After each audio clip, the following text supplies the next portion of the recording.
Welcome students. ಇವತ್ತಿನ ವಿಡಿಯೋದಲ್ಲಿ constrained motion ಬಗ್ಗೆ ನೋಡೋಣ. ಈ constrained motion loss of motion ಅಲ್ಲಿ ಬರುವಂತ ಒಂದು ಸ್ಪೆಷಲ್ ಟಾಪಿಕ್. ಆ ಕನ್ಸ್ಟ್ರೈನ್ಡ್ ಮೋಷನ್ ಅಲ್ಲಿ ಬೇರೆ ಬೇರೆ ಟೈಪ್ಸ್ ಆಫ್ ಕನ್ಸ್ಟ್ರೈನ್ಸ್ ಮೋಷನ್ಸ್ ಇದೆ. ನಾವು ಅದರಲ್ಲಿ ಪುಲ್ಲಿ ಸಿಸ್ಟಮ್ ಅನ್ನ ತಗೊಂಡಿದ್ದೀವಿ. ಈಗ ನೋಡಿ, ಇಲ್ಲೊಂದು ರಿಜಿಡ್ ಸಪೋರ್ಟ್ಗೆ ಒಂದು ಪುಲ್ಲಿಯನ್ನ ಹಾಕಿದ್ದೀವಿ. ಈ ಪುಲ್ಲಿ ಮೇಲೆ ಒಂದು ಸ್ಟ್ರಿಂಗ್ ಪಾಸ್ ಆಗಿದೆ. ಈ ಸ್ಟ್ರಿಂಗ್ ನ ಪಿಂಕ್ ಕಲರ್ ಅಲ್ಲಿ ನಾನು ಬರೆದಿದ್ದೀನಿ. ಮತ್ತೆ ಸ್ಟ್ರಿಂಗ್ ನ ಎರಡು ಎಂಡ್ ಅಲ್ಲಿ ಎರಡು ಮಾಸ್ ಗಳನ್ನ ಅಟ್ಯಾಚ್ ಮಾಡಿದೀವಿ. ನಾವು ಈ ತರದ ಪ್ರಾಬ್ಲಮ್ಸ್ ಅನ್ನ ಕೊಟ್ಟಾಗ ಈ ಎರಡು ಬ್ಲಾಕ್ ಗಳು ವೆಲಾಸಿಟಿ ಎಷ್ಟಿರುತ್ತೆ, ಆಕ್ಸಿಲರೇಷನ್ ಎಷ್ಟಿರುತ್ತೆ, ಮತ್ತೆ ಇಲ್ಲಿ ಟೆನ್ಷನ್ ಅನ್ನ ಕ್ಯಾಲ್ಕುಲೇಟ್ ಮಾಡೋದು ಹೇಗೆ, ಈ ತರದ ಕಾನ್ಸೆಪ್ಟ್ಸ್ ಅನ್ನ ಇವತ್ತು ಈ ವಿಡಿಯೋದಲ್ಲಿ ಅರ್ಥ ಮಾಡ್ಕೊಳ್ಳೋಣ. ಈಗ ಈ ಪುಲ್ಲಿ ಸಿಸ್ಟಮ್ ಸಾಲ್ವ್ ಮಾಡುವಾಗ ನಾವು ಕೆಲವೊಂದಷ್ಟು ಕನ್ಸಿಡರೇಷನ್ಸ್ ಗಳನ್ನ ಮಾಡ್ಕೋಬೇಕು. ಏನದು ಕನ್ಸಿಡರೇಷನ್ಸ್ ಅಂತಂದ್ರೆ, ಈ ಪುಲ್ಲಿ ಅನ್ನುವಂಥದ್ದು ಮಾಸ್ಲೆಸ್ ಅಂತ ನಾವು ಅಸ್ಯೂಮ್ ಮಾಡ್ಕೋಬೇಕು. ಅದರ ಜೊತೆಗೆ ಈ ಸ್ಟ್ರಿಂಗ್ ಇದೆಯಲ್ಲ, that string is also massless. Light ಆಗಿರುವಂತಹ ಒಂದು ಸ್ಟ್ರಿಂಗ್ ಅನ್ನ ನಾವು ತಗೊಂಡಿದೀವಿ. ಜೊತೆಗೆ ಇದು ಇನ್ಎಕ್ಸ್ಟೆನ್ಸಿಬಲ್ ಆಗಿರುವಂತಹ ಒಂದು ಸ್ಟ್ರಿಂಗ್. ಇನ್ಎಕ್ಸ್ಟೆನ್ಸಿಬಲ್ ಅಂತಂದ್ರೆ ನೀವು ಯಾವುದೇ ರೀತಿಯ ಫೋರ್ಸ್ ಅನ್ನ ಅಪ್ಲೈ ಮಾಡಿ ಸ್ಟ್ರಿಂಗ್ ನ ಲೆಂತ್ ಅನ್ನ ನಾವು ಚೇಂಜ್ ಮಾಡ್ಲಿಕ್ಕೆ ಆಗೋದಿಲ್ಲ. Length of the string is always constant. ಈ ಸ್ಟ್ರಿಂಗ್ ಈ ಪುಲ್ಲಿನಲ್ಲಿ ಪಾಸ್ ಆಗಿರೋದ್ರಿಂದ ಅವೆರಡರ ಮಧ್ಯೆ ಯಾವುದೇ ತರಹದ ಫ್ರಿಕ್ಷನ್ ಫೋರ್ಸ್ ಇರಬಾರದು. ಓಕೆ, ಇಷ್ಟನ್ನ ಕನ್ಸಿಡರ್ ಮಾಡಿಕೊಂಡು ನಾವು ಪ್ರಾಬ್ಲಮ್ ಅನ್ನ ಸಾಲ್ವ್ ಮಾಡಬೇಕು. ಈಗ ಸಪೋಸ್ ಈ ಸ್ಟ್ರಿಂಗ್ ಗೆ ಮಾಸ್ ನ ಕನ್ಸಿಡರ್ ಮಾಡ್ತೀವಿ. ಅದು ಲೈಟ್ ಸ್ಟ್ರಿಂಗ್ ಅಲ್ಲ, ಮಾಸ್ ಇರುವಂತ ಸ್ಟ್ರಿಂಗ್, ಮತ್ತೆ ಫ್ರಿಕ್ಷನ್ಸ್ ಎಲ್ಲ ಇದೆ ಅಂತ ನಾವು ಇಮ್ಯಾಜಿನ್ ಮಾಡ್ಕೊಂಡ್ರೆ ಆಗ ಪ್ರಾಬ್ಲಮ್ ಸಾಲ್ವ್ ಮಾಡೋದು ಬೇರೆ ರೀತಿ ಆಗತ್ತೆ. ಓಕೆ, ಸೊ ಈಗ ನಾವು ನಾನು ಮೊದಲು ಹೇಳಿದ ಕಂಡೀಷನ್ಸ್ ಅನ್ನ ಅಸ್ಯೂಮ್ ಮಾಡ್ಕೊಳ್ಳುವ. String is massless and inextensible. Even the pulley is also massless. ಈ ಎರಡು ಮಾಸ್ಗಳನ್ನ ಮಾತ್ರ ನಾವಿಲ್ಲಿ ಕನೆಕ್ಟ್ ಮಾಡಿದ್ದೀವಿ. ಈ ಎರಡು ಮಾಸ್ಗಳು ಹಿಂಗ್ ಮೂವ್ ಆಗತ್ತೆ. ಸೊ ಎನಿವೆ, ಇದರಲ್ಲಿ ಈಗ ನಾವು ಈ ಕನ್ಸ್ಟ್ರೈಂಟ್ ಈಕ್ವೇಶನ್ ಅನ್ನ ತಗೋತೀನಿ. ಆ ಈಕ್ವೇಶನ್ ನ ಯೂಸ್ ಮಾಡಿಕೊಂಡು ನೆಕ್ಸ್ಟ್ ಪ್ರಾಬ್ಲಮ್ ಹೇಗೆ ಸಾಲ್ವ್ ಮಾಡಬೇಕು ಅಂತ ಗೊತ್ತಾಗುತ್ತೆ. ಈಗ ಒಂದು ಜನರಲೈಸ್ಡ್ ಫಾರ್ಮುಲಾವನ್ನ ತಗೊಳ್ಳೋದಕ್ಕಿಂತ ಮುಂಚೆ ನಾವು ಅಸ್ಯೂಮ್ ಮಾಡಿಕೊಳ್ಳುವ ಈ ಪುಲ್ಲಿ ಇದೆಯಲ್ಲ, ಇದು ಗೋಯಿಂಗ್ ಅಪ್ ಅಂತ. ಪೂರ್ತಿ ಸಿಸ್ಟಮ್, ಈ ಪುಲ್ಲಿ ಅಂದ್ರೆ ಈ ರಿಜಿಡ್ ಸಪೋರ್ಟ್ ಸಮೇತ ಮೇಲಕ್ಕೆ ಹೋಗ್ತಾ ಇದೆ ಅಂತ ಇಮ್ಯಾಜಿನ್ ಮಾಡ್ಕೊಳ್ಳುವ. ಈ ಡೈರೆಕ್ಷನ್ ಅಲ್ಲಿ ಮೇಲಕ್ಕೆ ಹೋಗುವಾಗ ಆಕ್ಸಿಲರೇಷನ್ ಆಗ್ಬೋದು. ಆಕ್ಸಿಲರೇಷನ್ ಆಫ್ ದ ಪುಲ್ಲಿಯನ್ನ AP ಅಂತ ತಗೋತೀವಿ. P stands for pulley. ಈ ಪುಲ್ಲಿ ಮೇಲಕ್ಕೆ ಆಕ್ಸಿಲರೇಟ್ ಆದ್ರೆ ಈವನ್ ಈ ಮಾಸ್ ಗಳು ಕೂಡ ಆಕ್ಸಿಲರೇಟ್ ಆಗಬೇಕು. ಹಾಗಾದ್ರೆ ಈ ಪುಲ್ಲಿ ಆಕ್ಸಿಲರೇಷನ್ಗೂ ಈ ಮಾಸ್ ಗಳ ಆಕ್ಸಿಲರೇಷನ್ಗೂ ಏನ್ ರಿಲೇಷನ್ ಇದೆ ಅದನ್ನ ಇವಾಗ ನೋಡುವ. ಈಗ ಕನ್ಸ್ಟ್ರೈನ್ಡ್ ಈಕ್ವೇಶನ್ ನ ತಗೊಳ್ಳುವಂತ ಟೈಮು, ನಾವು ಈ ಡಯಾಗ್ರಾಮ್ ನ ಕೇರ್ಫುಲ್ ಆಗಿ ಅಬ್ಸರ್ವ್ ಮಾಡಿದ್ರೆ ಈ ಪುಲ್ಲಿಯ ಸೆಂಟರ್ ಇಂದ ಈ ಗ್ರೌಂಡ್ ಗೆ ಇರುವಂತಹ ಈ ಡಿಸ್ಟೆನ್ಸ್ ಅನ್ನ X ಅಂತ ಬರ್ಕೊಂಡಿದ್ದೀವಿ. ಗ್ರೌಂಡ್ ಇಂದ ಮೊದಲನೇ ಬ್ಲಾಕ್ ಇರುವಂತ ಈ ಡಿಸ್ಟೆನ್ಸ್ ಅನ್ನ X1 ಅಂತಾನೋ, ಗ್ರೌಂಡ್ ಇಂದ ಎರಡನೇ ಬ್ಲಾಕ್ ಇರುವಂತ ಡಿಸ್ಟೆನ್ಸ್ ಅನ್ನ X2 ಅಂತಾನೋ ಬರ್ಕೊಂಡಿದ್ದೀವಿ. So I will try to express this length of the string ನ ಲೆಂತ್ ಅನ್ನ ಇನ್ ಟರ್ಮ್ಸ್ ಆಫ್ X1 ಮತ್ತೆ X2 ಅದರಲ್ಲಿ ಎಕ್ಸ್ಪ್ರೆಸ್ ಮಾಡ್ಕೋಬೇಕು. ಆಗ ನನಗೆ ಕನ್ಸ್ಟ್ರೈಂಟ್ ಈಕ್ವೇಶನ್ ಸಿಗುತ್ತೆ. ಅದನ್ನ ಇವಾಗ ಬರೆಯುವ, ನೀಟಾಗಿ ನೋಡ್ಕೊಳ್ಳಿ. ಈಗ X ಅಂತಂದ್ರೆ ಗ್ರೌಂಡ್ ಇಂದ ಇಲ್ಲಿಗಿರುವಂತ ಡಿಸ್ಟೆನ್ಸ್. ನಾನು ಈ X ಅಲ್ಲಿ X1 ಅನ್ನ ಸಬ್ಟ್ರಾಕ್ಟ್ ಮಾಡ್ಕೊಂಡ್ಬಿಟ್ರೆ ನನಗೆ ಈ ಸ್ಟ್ರಿಂಗ್ ನ ಅರ್ಧದಷ್ಟು ಲೆಂತ್ ನನಗೆ ಸಿಕ್ಕೋಗುತ್ತೆ. ಈಗ ಸಿಂಪಲ್ ಆಗಿ ಈ ಸೈಡ್ ಅಲ್ಲಿರೋ ಸ್ಟ್ರಿಂಗ್ ನ ಲೆಂತ್ ನಾನು L1 ಅಂತ ತಗೋತೀನಿ. ಈ ಸೈಡ್ ಸ್ಟ್ರಿಂಗ್ ನ ಲೆಂತ್ ಎಷ್ಟಿದೆಯೋ ಅದನ್ನ L2 ಅಂತ ಇಮ್ಯಾಜಿನ್ ಮಾಡ್ಕೋತೀನಿ. ಸೊ ಈಗ ಈಕ್ವೇಶನ್ಸ್ ಹೇಗಾಗುತ್ತೆ, look at this carefully. You can write L1 is equal to ಈ ಲೆಂತ್ ಆಫ್ ದ ಸ್ಟ್ರಿಂಗ್ ಅನ್ನ X minus X1 ಅಂತ ಬರ್ಕೋಬಹುದು. ಅದೇ ತರ ಈ ಸೈಡ್ ಇರುವಂತ ಲೆಂತ್ ಆಫ್ ದ ಸ್ಟ್ರಿಂಗ್ ಅನ್ನ L2 ಅನ್ನ ನಾವು ಬರೆಯೋದಾದ್ರೆ X minus X2 ಅಂತ ಬರ್ಕೋಬಹುದು. ಈಗ ಈ ಎರಡು ಲೆಂತ್ ಗಳನ್ನ L1 ಮತ್ತೆ L2 ಅನ್ನ ಆಡ್ ಮಾಡ್ಕೊಂಡ್ರೆ, ಈ ಲೆಂತ್ ಮತ್ತೆ ಈ ಲೆಂತ್ ಎರಡನ್ನು ಆಡ್ ಮಾಡ್ಕೊಂಡ್ರೆ ನಿಮ್ಗೆ almost total length of the string ಸಿಗುತ್ತೆ. So therefore L1 plus L2 is equal to ಅವೆರಡನ್ನ ಆಡ್ ಮಾಡ್ಕೊಂಡ್ರೆ ನಮ್ಗೆ ಏನ್ ಸಿಗುತ್ತೆ, X minus X1 added with X minus X2 ಇದು ಸಿಗ್ತಾ ಇದೆ. ಇದನ್ನೇ ಆಕ್ಚುಲಿ ನಾವು ಕನ್ಸ್ಟೆಂಟ್ ಈಕ್ವೇಶನ್ ಅಂತ ಕರೆಯಬಹುದು. ಈ ಕನ್ಸ್ಟೆಂಟ್ ಈಕ್ವೇಶನ್ ಅನ್ನ ಇನ್ನೂ ಸಿಂಪ್ಲಿಫೈ ಮಾಡೋಣ. L1 plus L2 ಅಂತಂದ್ರೆ total length of the string ಆಗುತ್ತೆ. So total length of the string ಅನ್ನ ಎಲ್ ಅಂತ ಇಟ್ಕೋತೀನಿ. ದಟ್ ಈಸ್ ಈಕ್ವಲ್ ಟು ಇದನ್ನ ಆಡ್ ಮಾಡ್ಕೊಂಡ್ರೆ 2x, because x plus x ಇದೆ, x1 ಮತ್ತೆ x2 ಮೈನಸ್ ಸೈನ್ ಹಾಗೆ ಬರ್ಕೋಬೇಕು, x1 ಮೈನಸ್ x2. ನೋಡಿ, ಇದೇ ನಮಗೆ ಕನ್ಸ್ಟ್ರೈಂಟ್ ಈಕ್ವೇಶನ್. ಯಾಕೆ ಇದನ್ನು ಕನ್ಸ್ಟ್ರೈಂಟ್ ಈಕ್ವೇಶನ್ ಅಂತ ಕರಿತೀವಿ? ಈ ಸಿಸ್ಟಮ್ ಪೂರ್ತಿ ಮೇಲಕ್ಕೆ ಹೋಗ್ತಾ ಇರಲಿ ಅಥವಾ ರೆಸ್ಟ್ ಅಲ್ಲಿ ಇರಲಿ, ಬ್ಲಾಕ್ಗಳು ಹೇಗೆ ಮೂವ್ ಆಗಲಿ, ಎಷ್ಟೇ ಆಕ್ಸಿಲರೇಷನ್ ಇರಲಿ, ಲೆಂತ್ ಆಫ್ ದ ಸ್ಟ್ರಿಂಗ್ ಯಾವುದೇ ಕಾರಣಕ್ಕೂ ಚೇಂಜ್ ಆಗಲ್ಲ. ಹಾಗಾಗಿ ಇದನ್ನ ಕನ್ಸ್ಟ್ರೈಂಟ್ ಅಂತ ಕರಿಬೇಕು. ಕನ್ಸ್ಟ್ರೈಂಟ್ ಅಂತಂದ್ರೆ ಅಡಚಣೆ ಅಂತ ಕನ್ನಡದಲ್ಲಿ. ಕನ್ಸ್ಟ್ರೈಂಟ್ ಮೋಷನ್ ಅಂತಂದ್ರೆ ಆ ಮೋಷನ್ ಅಲ್ಲಿ ಯಾವುದೋ ಒಂದು ಯಾವಾಗ್ಲೂ ಕಾನ್ಸ್ಟೆಂಟ್ ಆಗಿರುತ್ತೆ. ಈ ಕನ್ಸ್ಟ್ರೈಂಟ್ ಮೋಷನ್ ಅಲ್ಲಿ ಲೆಂತ್ ಆಫ್ ದ ಸ್ಟ್ರಿಂಗ್ ಇದೆಯಲ್ಲ, that is always constant, which will be expressed by using this equation. Okay, so ಈಗ ಈ ಕನ್ಸ್ಟ್ರೈಂಟ್ ಈಕ್ವೇಶನ್ ಅನ್ನ ಯೂಸ್ ಮಾಡಿಕೊಂಡು ಇದರ ಆಕ್ಸಿಲರೇಷನ್, ಈ ಬ್ಲಾಕ್ ಗಳ ಆಕ್ಸಿಲರೇಷನ್ ಅನ್ನ ಕ್ಯಾಲ್ಕುಲೇಟ್ ಮಾಡಬಹುದು. ಈಗ ಈ ಈಕ್ವೇಶನ್ ಅನ್ನು ನಾವು ಡಿಫ್ರೆನ್ಶಿಯೇಟ್ ಮಾಡುವ with respect to time. Okay, so with respect to time differentiate ಮಾಡೋಕ್ಕಿಂತ ಮುಂಚೆ ಇನ್ನೊಂದು ಚಿಕ್ಕ ವಿಚಾರ ಹೇಳ್ಬಿಡ್ತೀನಿ. ಈಗ length of the string L1 ಅನ್ನ ತಗೊಂಡಿದ್ದೀನಲ್ಲ, ಇಲ್ಲಿಂದ ಇಲ್ಲಿವರೆಗೆ ತಗೊಂಡಿದ್ದೀವಿ. ಹಾಗಾದ್ರೆ ಸರ್ ಈ ಪಾರ್ಟ್ ಆಫ್ ದ ಸ್ಟ್ರಿಂಗ್ ಏನಾಯ್ತು? L2 ಅಷ್ಟೇ ನೋಡಿ, ಇಲ್ಲಿಂದ ಇಲ್ಲಿವರೆಗೂ ತಗೊಂಡಿದ್ದೀವಿ. ಈ ಪಾರ್ಟ್ ಏನ್ ಮಿಸ್ ಮಾಡ್ತಾ ಇದೀವಿ ನಾವು. ಈ ಅಪ್ರಾಕ್ಸಿಮೇಷನ್ ಅನ್ನ ಹಾಕಿರೋದು L1 ಪ್ಲಸ್ L2 ಪೂರ್ತಿ ಲೆಂತ್ ಆಫ್ ದ ಸ್ಟ್ರಿಂಗ್ ಅಂತ ನಾವು ತಗೋಬಹುದು ಅಂತ ಹೇಳಿರೋದು by assuming that the radius of the pulley is very less. ಕಡಿಮೆಯಿಂದ ತಗೊಂಡು ಅಪ್ರಾಕ್ಸಿಮೇಷನ್ ಅಲ್ಲಿ ಮಾಡ್ತಾ ಇರುವಂತದ್ದು. ಸಪೋಸ್ ಪುಲ್ಲಿ ಏನಾದ್ರೂ ತುಂಬಾ ದೊಡ್ಡದಾಗಿದ್ರೆ ರೇಡಿಯಸ್ ಅನ್ನ ಸೇರಿಸ್ಕೊಂಡು ಈ ಈಕ್ವೇಶನ್ ನ ಬರೀಬೇಕು. ಅದನ್ನ ನೆಕ್ಸ್ಟ್ ಇನ್ನೊಂದು ವಿಡಿಯೋದಲ್ಲಿ ಬೇಕಾದ್ರೆ ಡಿಸ್ಕಸ್ ಮಾಡೋಣ. ಈಕ್ವೇಶನ್ ಸ್ವಲ್ಪ ಹೆಚ್ಚಾಗುತ್ತಷ್ಟೇ. ಎನಿವೆ, ಈಗ ಈ ಈಕ್ವೇಶನ್ ಅನ್ನ ನಾವೇನಾದ್ರೂ ಡಿಫ್ರೆನ್ಶಿಯೇಟ್ ಮಾಡಿದ್ರೆ ಏನಾಗುತ್ತೆ? With respect to time differentiate ಮಾಡಬೇಕು. Differentiation of length of the string with respect to time is equal to differentiation of x. ನೋಡಿ, ಎಕ್ಸ್ ಅಂದ್ರೆ ಇಲ್ಲಿಂದ ಇಲ್ಲಿಗಿರೋ ಡಿಸ್ಟೆನ್ಸ್, ಅಂದ್ರೆ ಗ್ರೌಂಡ್ ಇಂದ ಪುಲ್ಲಿಗಿರೋ distance. So differentiation of position of pulley with respect to the ground with respect to time minus dx1 divided by dt minus dx2 divided by dt. ಇದು length of the string ಅಂತ ಹೇಳಿದೆ, which is constant. ಇದೇ constraint. X ಅಂದ್ರೆ position of pulley, x1 ಅಂದ್ರೆ position of first block, x2 ಅಂದ್ರೆ position of second block. Position ಅನ್ನ with respect differentiate ಮಾಡಿದ್ರೆ ನಮಗೆ ವೆಲಾಸಿಟಿ ಸಿಗಬೇಕು. ಹಾಗಾಗಿ ಇದನ್ನೆಲ್ಲ ವೆಲಾಸಿಟಿ ಟರ್ಮ್ಸ್ ಅಲ್ಲಿ ಬರ್ಕೋತೀನಿ. ಆದ್ರೆ ಇಲ್ಲಿ ಅಬ್ಸರ್ವ್ ಮಾಡಿ, length of the string constant ಇರೋದ್ರಿಂದ ವಿತ್ ರೆಸ್ಪೆಕ್ಟ್ ಟು ಟೈಮ್ ಅದು ಚೇಂಜ್ ಆಗಲ್ಲ. therefore ಇದನ್ನ 0 ಅಂತ ಬರ್ಕೋಬೇಕು. 0 is equal to ಇದು 2. ಇದನ್ನ ಡಿಫ್ರೆನ್ಶಿಯೇಟ್ ಮಾಡಿದ್ರೆ, position of pulley with respect to time differentiate ಮಾಡಿದ್ರೆ you will get velocity of the pulley, ಅದನ್ನ VP ಅಂತ ಬರ್ಕೊಂಡಿದ್ದೀನಿ. ಮೈನಸ್ ಇದನ್ನ velocity of the first block, ಇದು velocity of the second block ಆಗುತ್ತೆ. ಈಗ ಇಲ್ಲಿ 0 ಇರೋದ್ರಿಂದ ನೀವೇನಾದ್ರೂ ರಿಅರೇಂಜ್ ಮಾಡ್ಕೊಂಡ್ರೆ ಇದನ್ನ 2 times velocity of the pulley is equal to velocity of the first block plus velocity of the second block ಅಂತ ತಗೋಬಹುದು. ಅಥವಾ velocity of the pulley is equal to first block velocity plus second block velocity divided by 2 ಅಂತ ಬರ್ಕೋಬಹುದು. So ನನಗಿಲ್ಲಿ ಈ equation ಅಲ್ಲಿ ಪುಲ್ಲಿಯ ವೆಲಾಸಿಟಿಗೂ ಎರಡು ಬ್ಲಾಕ್ಗಳ ವೆಲಾಸಿಟಿಗೂ relation ಸಿಗ್ತಾ ಇದೆ. ಓಕೆ, ಇದೇ ತರ ಮತ್ತೆ ಈ ಈಕ್ವೇಶನ್ ಅನ್ನ ಇಲ್ಲಿ ಬರ್ದಿದ್ದೀನಲ್ಲ, ಈ ಈಕ್ವೇಶನ್ ಅನ್ನ ಅಥವಾ ಈ ಈಕ್ವೇಶನ್ ಅನ್ನ ಮತ್ತೆ ಡಿಫ್ರೆನ್ಶಿಯೇಟ್ ಮಾಡುವ, ನಮಗೆ ಆಕ್ಸಿಲರೇಷನ್ ಸಿಗುತ್ತೆ. ಆಕ್ಸಿಲರೇಷನ್ ಅನ್ನ ಇಲ್ಲಿ ಬರೀತೀನಿ, ನೋಡ್ಕೊಳ್ಳಿ. ಈ ಈಕ್ವೇಶನ್ ಅನ್ನ ಡಿಫ್ರೆನ್ಶಿಯೇಟ್ ಮಾಡುವ with respect to time again. So 2 ಹಾಗೆ ಇರಲಿ, constant. VP velocity of the pulley, ಇದನ್ನ ಡಿಫ್ರೆನ್ಶಿಯೇಟ್ ಮಾಡಿದ್ರೆ ಆಕ್ಸಿಲರೇಷನ್ ಸಿಗುತ್ತೆ, pulley acceleration. So therefore acceleration of the pulley AP ಅಂತ ಬರ್ಕೋತೀನಿ. ದಟ್ ಈಸ್ ಈಕ್ವಲ್ ಟು ಇದು velocity of the first block, ಈ first block ನ ವೆಲಾಸಿಟಿ, ಇದನ್ನ ಡಿಫ್ರೆನ್ಶಿಯೇಟ್ ಮಾಡಿದ್ರೆ ಆಕ್ಸಿಲರೇಷನ್ ಆಫ್ ಫಸ್ಟ್ ಬ್ಲಾಕ್ ಸಿಗುತ್ತೆ. Acceleration of the first block as usually ಇದನ್ನ differentiate ಮಾಡಿದ್ರೆ acceleration of the second block ಸಿಗುತ್ತೆ. Or finally we can say that Pulleys acceleration is equal to A1 plus A2 divided by 2. ಇದು acceleration relations.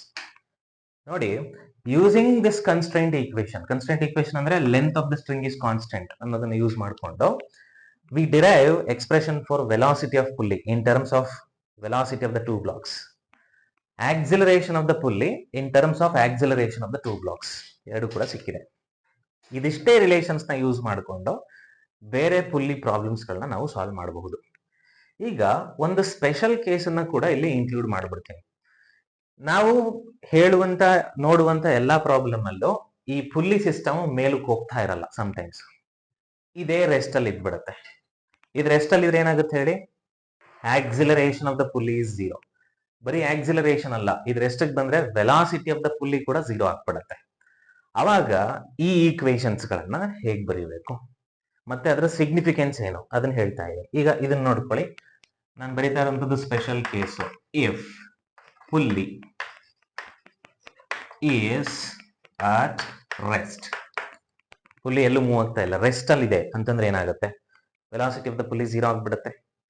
0 is equal to, ಈ equation ಏನಾಗುತ್ತೆ ನೋಡಿ, v1 plus v2 by 2, v1 plus v2 divided by 2. ಇದನ್ನ rearrange ಮಾಡಿದ್ರೆ, ಅಂದ್ರೆ 2 ನ ಈ ಕಡೆ ತಗೊಂಡು ಹೋದ್ರೆ 0 ಆಗುತ್ತೆ ಅದು ಕೂಡ. ಫೈನಲಿ ನೀವು v1 is equal to minus v2 ಅಂತ ಬರೀಬಹುದು. ಇದರ ಅರ್ಥ ಏನು, ಪುಲ್ಲಿ ಏನಾದ್ರೂ ರೆಸ್ಟ್ ಅಲ್ಲಿ ಇದ್ರೆ ಬ್ಲಾಕ್ಗಳು ಮೂವ್ ಆಗಬಹುದು. ಈಗ ಫಾರ್ ಎಕ್ಸಾಂಪಲ್, ಯಾವ ಮಾಸ್ ಜಾಸ್ತಿ ಇದೆಯೋ ಅದು ಕೆಳಗಡೆ ಬರುತ್ತೆ, ಯಾವ ಮಾಸ್ ಕಡಿಮೆ ಇದೆಯೋ ಅದು ಮೇಲ್ಗಡೆ ಹೋಗುತ್ತೆ. ಸೊ ಎರಡಕ್ಕೂ ವೆಲಾಸಿಟಿ ಸೇಮ್ ಇರುತ್ತೆ. ಯಾಕೆ ವೆಲಾಸಿಟಿ ಸೇಮ್ ಇರಬೇಕು, ಇದು ರೆಸ್ಟ್ ಅಲ್ಲಿ ಇದ್ದಾಗ ಇದು ಎಷ್ಟು ಹಿಂಗ್ ಕೆಳಗಡೆ ಬರುತ್ತೋ ಅಷ್ಟೇ ಇದು ಮೇಲ್ಗಡೆ ಹೋಗುತ್ತೆ at the same time. So velocity ಎರಡು ಬ್ಲಾಕ್ ಗಳಿಗೂ ಸೇಮ್, ಬಟ್ ಡೈರೆಕ್ಷನ್ ಮಾತ್ರ ಅಪೋಸಿಟ್. ನಾನು ಅದನ್ನೇ ಹೇಳಿದ್ದು, ಇದು ಎಷ್ಟು ಹಿಂಗ್ ಕೆಳಗಡೆ ಹೋಗುತ್ತೋ ಇದಷ್ಟೇ ಮೇಲ್ಗಡೆ ಹೋಗುತ್ತೆ. ಅದೇ ಇದು ರೆಪ್ರೆಸೆಂಟ್ ಮಾಡ್ತಾ ಇರೋದು. Okay, if the pulley is at rest. ಅದೇ ತರ ಆಕ್ಸಿಲರೇಷನ್ ರಿಲೇಷನ್ಸ್ ತಗೋಬೇಕು. ಓಕೆ, ಇದೊಂದಿರ್ಲಿ. ಆಕ್ಸಿಲರೇಷನ್ ರಿಲೇಷನ್ ಅಲ್ಲಿ ಏನಾಗುತ್ತೆ, ಇಫ್ ಸಪೋಸ್ ಈ ಪುಲ್ಲಿ ಆಕ್ಸಿಲರೇಷನ್ ಏನಾದ್ರೂ 0 ಆಗ್ಬಿಟ್ರೆ, you will get in the same way acceleration ನ a1 is equal to minus a2 ಅಂತ ಸಿಗ್ಬಹುದು. ಅಂದ್ರೆ ಬ್ಲಾಕ್ 1 ಎಷ್ಟು ಕೆಳಗಡೆ ಆಕ್ಸಿಲರೇಟ್ ಆಗುತ್ತೋ, ಇದೇನಾದ್ರು ಜಾಸ್ತಿ ಇದ್ರೆ m1 is more than m2 ಇದ್ರೆ, ಇದು ಎಷ್ಟು ಹಿಂಗ್ ಆಕ್ಸಿಲರೇಟ್ ಆಗುತ್ತೋ ಅಷ್ಟೇ ಆಕ್ಸಿಲರೇಷನ್ ಸೆಕೆಂಡ್ ಬ್ಲಾಕ್ ಸಿಗುತ್ತೆ, ಬಟ್ ಅಪೋಸಿಟ್ ಡೈರೆಕ್ಷನ್ ಅಲ್ಲಿ, ಅಪ್ವರ್ಡ್ಸ್ ಅಲ್ಲಿ. Okay, so this is about constrain motion ಮತ್ತೆ ಅದರ ಸಿನಾಪ್ಸಿಸ್. ಯೂಶುವಲಿ ಈ ತರ ಪುಲ್ಲಿ ಪ್ರಾಬ್ಲಮ್ಸ್ ನ ಹೇಗೆ ಡೀಲ್ ಮಾಡಬೇಕು ಅನ್ನೋ ಒಂದು ಬೇಸಿಕ್ ಈಕ್ವೇಶನ್ಸ್ಗಳು. ಈಗ ಇದ್ರ ಮೇಲೆ ಒಂದೆರಡು ಮೂರು ಪ್ರಾಬ್ಲಮ್ಸ್ ಗಳನ್ನ ತಗೊಂಡು ವಿ ವಿಲ್ ಸಾಲ್ವ್. ಇದು ಮೊದಲನೇ ಪ್ರಾಬ್ಲಮ್ ನಾವು ನೋಡಿದಂತ ಮೆಥಡ್ ಮೇಲೆ. obtain the constraint relation between a1 and a2 by the string method in this diagram. ಇಲ್ಲಿ ನೋಡ್ಕೊಳ್ಳಿ, ಒಂದು ಪುಲ್ಲಿ ಇದೆ, ಈ ಪುಲ್ಲಿ ಅಲ್ಲಿ ಒಂದು ಸ್ಟ್ರಿಂಗಿಂಗ್ ಪಾಸ್ ಆಗಿದೆ. One end of the string is already fixed to a rigid support. ಈ horizontal ಮೇಲೆ ಎರಡು ಬ್ಲಾಕ್ ಗಳು ಮೂವ್ ಆಗ್ತಾ ಇದೆ. ಒಂದು ಬ್ಲಾಕ್ ಈ ಕಡೆಗೆ ಆಕ್ಸಿಲರೇಟ್ ಆಗ್ತಾ ಇದೆ a1. ಇದಕ್ಕೆ ಎಷ್ಟು ಆಕ್ಸಿಲರೇಷನ್ ಇದೆಯೋ ಬ್ಲಾಕ್ 1ಗೆ ಅಷ್ಟೇ ಆಕ್ಸಿಲರೇಷನ್ ಈ ಪುಲ್ಲಿಗಿದೆ, ಬಿಕಾಸ್ ಅವೆರಡು ಸ್ಟ್ರಿಂಗ್ ಅಲ್ಲಿ ಕನೆಕ್ಟ್ ಆಗ್ಬಿಟ್ಟಿದೆ. ಇದು ನೋಡಿ m2 ಬೇರೆ ಸ್ಟ್ರಿಂಗ್ ಕನೆಕ್ಟ್ ಆಗಿದೆ, ಪುಲ್ಲಿನಲ್ಲಿ ಪಾಸ್ ಆಗಿರೋ ಸ್ಟ್ರಿಂಗ್ ಗೆ. ಇದರ ಆಕ್ಸಿಲರೇಷನ್ a2 ಇದೆ. ಹಾಗಾದ್ರೆ ಈ a1 ಮತ್ತೆ a2ಗೆ ಏನ್ ರಿಲೇಷನ್ ಇದೆ ಅದನ್ನ ಕೇಳ್ತಿದ್ದಾರೆ. ಎರಡೇ ಸ್ಟೆಪ್ ಅಲ್ಲಿ ಆನ್ಸರ್ ಬರುತ್ತೆ, ಕರೆಕ್ಟ್ ಆಗಿ ನೋಡ್ಕೊಳ್ಳಿ. ನಾನು ಆಲ್ರೆಡಿ ಹೇಳಿದೆ, ಬ್ಲಾಕ್ 1 ಎಷ್ಟು ಮೂವ್ ಆಗ್ತಿದ್ಯೋ, ಎಷ್ಟು ಆಕ್ಸಿಲರೇಟ್ ಆಗ್ತಿದ್ಯೋ, ಪುಲ್ಲಿನೂ ಅಷ್ಟೇ ಮೂವ್ ಆಗ್ಬೇಕು, because they are connected by an inextensible string. So you can write this a1, acceleration of the block 1 and acceleration of the pulley are exactly equal. ಈಗ ಈ pulley ಎಷ್ಟು accelerate ಆಗುತ್ತೋ ಅದಕ್ಕೂ ಈ string ಗೆ connect ಆಗಿರುವಂತ ಎರಡು ಬ್ಲಾಕ್ ಗಳ ಆಕ್ಸಿಲರೇಷನ್ಗೂ ರಿಲೇಷನ್ಸ್ ನಮ್ಗೆ ಆಲ್ರೆಡಿ ಗೊತ್ತಿದೆ. ನೋಡಿ, ಈ ಪುಲ್ಲಿಗೆ ಒನ್ ಎಂಡ್ ಅಲ್ಲಿ ಬ್ಲಾಕ್ ಕನೆಕ್ಟ್ ಆಗಿದೆ, ಆದ್ರೆ ಆಕ್ಸಿಲರೇಷನ್ ನ a2 ಅಂತ ಕರೆಯೋಣ. ಇನ್ನೊಂದ್ ಎಂಡ್ ಅಲ್ಲಿ ಒಂದು ರಿಜಿಡ್ ಸಪೋರ್ಟ್ ಇದೆ. ರಿಜಿಡ್ ಸಪೋರ್ಟ್ ಎಲ್ಲೂ ಕೂಡ ಮೂವ್ ಆಗಲ್ಲ. ಹಾಗಾಗಿ ಈ acceleration of the rigid support ಇದೆಯಲ್ಲ, ಇದನ್ನ 0 ಅಂತ ಕನ್ಸಿಡರ್ ಮಾಡಬೇಕು, because it is not moving. ಹಾಗಾದ್ರೆ ನಾವು ಮೊದಲೇ ತಗೊಂಡಂತ ರಿಲೇಷನ್ಸ್ ನ, ಸಿನಾಪ್ಸಿಸ್ ಅಲ್ಲಿ ಹೇಳಿದ ರಿಲೇಷನ್ಸ್ ನ ಇಲ್ಲಿ ಹಾಕೊಳ್ಳೋದಾದ್ರೆ, acceleration of the pulley is equal to acceleration of the two blocks on either side of the pulley. Okay, so ಇದರ acceleration ಎಷ್ಟು, a2 ಪ್ಲಸ್ ಈ ಸ್ಟ್ರಿಂಗ್ ನ ಇನ್ನೊಂದು ಎಂಡ್ ಅಲ್ಲಿರೋ ಯಾವ್ದಾದ್ರು ಬ್ಲಾಕ್ ಇದ್ರೆ ಅದರ ಆಕ್ಸಿಲರೇಷನ್ ಎಷ್ಟು, ಅದನ್ನ AR ಅಂತ ಬರ್ಕೊಂಡಿದೀನಿ ಇಲ್ಲಿ, AR ಡಿವೈಡೆಡ್ ಬೈ 2.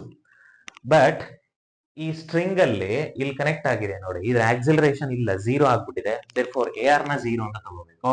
ಸೊ ನಾವೇನಂತ ಬರೀಬಹುದು, acceleration of the pulley is equal to A2 divided by 2. Or acceleration of the pulley is nothing but acceleration of this block A1. So I can write A1 is equal to A2 divided by 2, which means ಇನ್ನೊಂದು ತರ equation ಬರೆಯೋದಾದ್ರೆ A2 is equal to 2 times of A1. ಇದೇ constraint relation between the two acceleration A1 and A2 in the diagram. ಇದು ಎರಡನೇ problem ನೋಡಿ. In the arrangement shown in the figure, A1, A2, A3 and A4 are the acceleration of the masses M1, M2, M3 and M4 respectively. ಇದೇ ನಾನು ಕೊಟ್ಟಿರುವಂತ arrangement.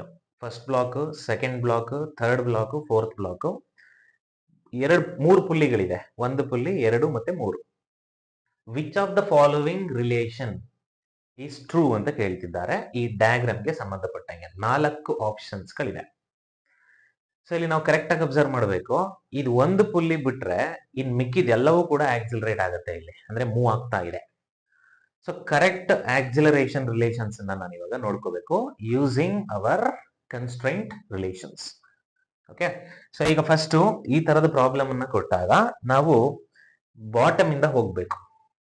ಈಗ ಇಲ್ಲೊಂದು pulley ಇದೆ, ಇದನ್ನ ಪುಲ್ಲಿ ನಂಬರ್ 1 ಅಂತ ಇಟ್ಕೊಳ್ಳುವ, ಇದನ್ನ ಪುಲ್ಲಿ ನಂಬರ್ 2 ಅಂತ ಇಟ್ಕೊಳ್ಳುವ, ಇದನ್ನ ಪುಲ್ಲಿ ನಂಬರ್ 3 ಅಂತ ಇಟ್ಕೊಳ್ಳುವ. ಈಗ ಈ ಸಿಸ್ಟಮ್ ಅಲ್ಲಿ ಬಾಟಮ್ ಇಂದ ಹೋದ್ರೆ ಪುಲ್ಲಿ ನಂಬರ್ 1 ಅಂತ ಇದೆ. ನಾನು ಅದನ್ನ ಬರೀತೀನಿ. ರಿಲೇಷನ್ಸ್ ಆಕ್ಸಿಲರೇಷನ್ ಆಫ್ ಪುಲ್ಲಿಗೂ ಅದಕ್ಕೆ ಕನೆಕ್ಟ್ ಆಗಿರುವಂತಹ ಸ್ಟ್ರಿಂಗ್ ಅಲ್ಲಿ ಪಾಸ್ ಆಗಿ ಕನೆಕ್ಟ್ ಆಗಿರುವಂತಹ ಬ್ಲಾಕ್ ಗಳ ಆಕ್ಸಿಲರೇಷನ್ಗೂ ಏನ್ ರಿಲೇಷನ್ ಇದೆ, ಅದೇ ರಿಲೇಷನ್ಸ್ ನ ಮತ್ತೆ ಬರೀತೀನಿ ನಾನು. ಆಕ್ಸಿಲರೇಷನ್ ಆಫ್ ಪುಲ್ಲಿ 1, ಈ ಪುಲ್ಲಿ ಆಕ್ಸಿಲರೇಷನ್ ಅನ್ನ ಈ ಎರಡು ಬ್ಲಾಕ್ ಗಳ ಆಕ್ಸಿಲರೇಷನ್ ನ ಆವರೇಜ್ ತಗೋಬೇಕು. ಅಂದ್ರೆ you can write this as acceleration of third block ಅಂದ್ರೆ A3 plus acceleration of the fourth block, ಇದರ ಆಕ್ಸಿಲರೇಷನ್ ಡಿವೈಡೆಡ್ ಬೈ 2 ಅಂತ ಬರ್ಕೋಬಹುದು. ರಿಅರೇಂಜ್ ಮಾಡ್ಕೊಂಡ್ರೆ 2 times the acceleration of the first pulley is equal to A3 plus A4 ಅಂತ ಕರೆಯೋಣ. ಅಥವಾ ಇವೆರಡನ್ನು ಸೇರಿ equation number 1 ಅಂತ ಇಟ್ಕೋತೀನಿ. ಈ ಫಸ್ಟ್ ಪುಲ್ಲಿ ಕತೆ ಮುಗೀತು. ಈಗ ನೋಡಿ ಸೆಕೆಂಡ್ ಪುಲ್ಲಿ ಬಗ್ಗೆ ಮಾತಾಡೋಣ. ಸೆಕೆಂಡ್ ಪುಲ್ಲಿನಲ್ಲಿ ಏನಾಗ್ತಾ ಇದೆ, ಸೆಕೆಂಡ್ ಪುಲ್ಲಿ ಪಾಸ್ ಆಗಿರೋ ಸ್ಟ್ರಿಂಗ್ ಅಲ್ಲಿ ಈ ಪುಲ್ಲಿನೂ ಇದೆ, ಪುಲ್ಲಿ ನಂಬರ್ 1 ಇದೆ, ಮತ್ತೆ M2 ಇದೆ.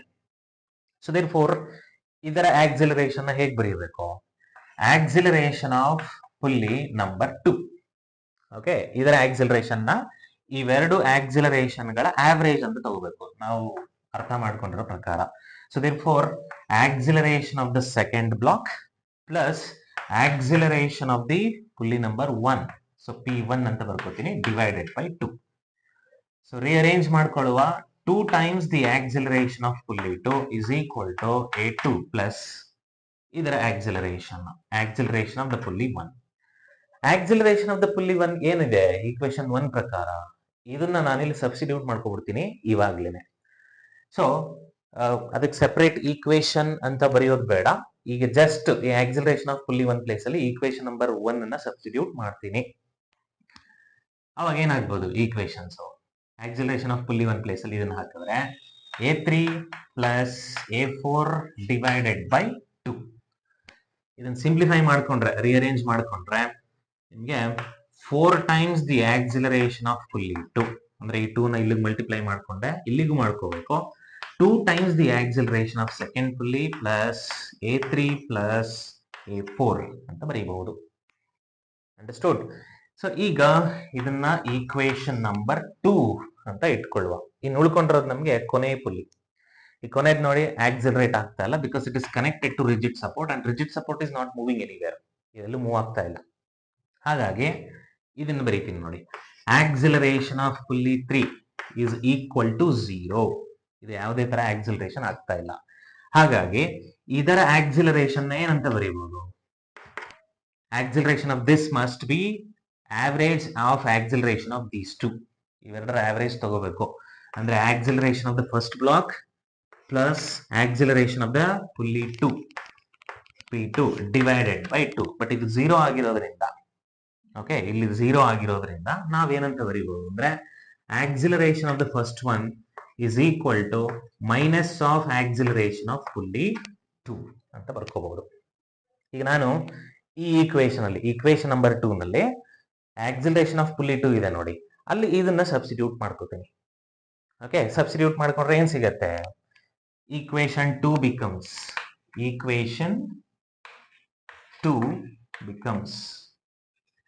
Okay, because of this equation 2 ಏನಾಗುತ್ತೆ ನೋಡಿ, 4 ಅದನ್ನ ಹಾಗೆ ಬರ್ಕೊಂಡೆ. ಆಕ್ಸಿಲರೇಷನ್ ಆಫ್ ಪುಲ್ಲಿ 2 ಅಂತಂದ್ರೆ ಇಲ್ಲೇ ಇದೆ. Acceleration of pulley 2 can be written as minus of acceleration of the first block.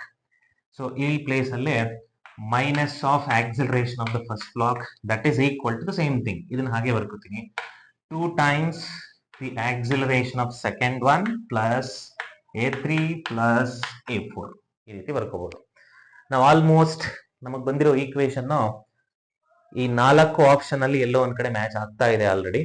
ಸುಮ್ಮನೆ ರಿಅರೇಂಜ್ ಮಾಡ್ಕೊಳುವ. ಈ ಮೈನಸ್ ಇಲ್ಲಿ ಮಲ್ಟಿಪ್ಲೈ ಆಗುತ್ತೆ, ಅಥವಾ ಈ ಮೈನಸ್ ಆಫ್ 4a1 ನ ಆ ಕಡೆ ತಗೊಂಡ್ರೆ 4 times of a1 ಪ್ಲಸ್ ಇದು ಈ ಕಡೆ ನೋಡಿ, ಇದನ್ನ ಈ ಕಡೆ ತಗೊಂಡ್ರೆ ಪ್ಲಸ್ ಆಗುತ್ತೆ. ಹಾಗಾಗಿ 2 times of acceleration of second block plus acceleration of third block plus acceleration of fourth block is equal to 0 ಅಂತ ಬರೀಬಹುದು. ಇದು ನಮ್ಗೆ ಆಕ್ಚುಲಿ ಫೈನಲ್ ಆನ್ಸರ್.